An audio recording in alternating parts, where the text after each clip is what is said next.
Semi सुटला आणि पहिल्या सेमीत लढत चालू आहे. कोण होतोय पहिला बैलगाडी मालक फायनलला पात्र. सुंदर गाणं जातोय. सुंदर गाड्यांच्या मध्ये सुंदर अशी लढत चालू. आदतचा रणसंग्राम आहे. कशी लढत आहे. कोणाच्या नसिबी फायनलचा माना. अलीकडे शंभू पळते पलीकडे सुंदर पळते. अलीकडे शंभू पलीकडे सुंदर. बाजी मारली सोन्या ड्रायव्हरनं. सेमी फायनल एकचा निकाल. सेमी फायनल एकचा निकाल. दोन गाड्यात लढत झाली. त्या लढतीचा निकाल आता आज क्रमांक 4 वरून धावलेली गाडी अहमद पलवान कटापूर या गाडीचा 1 नंबरला विजय बैलगाडी मालकाचं त्यावर बसण्यात सोन्या ड्रायव्हरचं हार्दिक असं अभिनंदन आहे.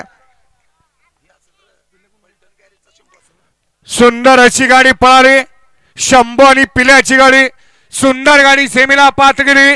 सोन्या ड्रायव्हर कडावकर कनेरखेडकरांनी विजेत्या बैलगाडी मालकाचं सोन्या ड्रायव्हरचं हार्दिक अभिनंदन. गाडी सेमीला पात्र. शंभू आणि पिल्याची गाडी. प्रवीण मिस्त्री भुईंज आणि पप्पू शेठ गायकवाड रायगाव यांच्या शंभूची गाडी सुंदर सेमीला फायनलला पात्र गेली. सोन्या ड्रायव्हर कनेरखेडकरांनी त्याबद्दल सोन्याला या ठिकाणी 500चं ऑनलाईन बक्षीस. सोन्या आपलं ऑनलाईन चेक करा.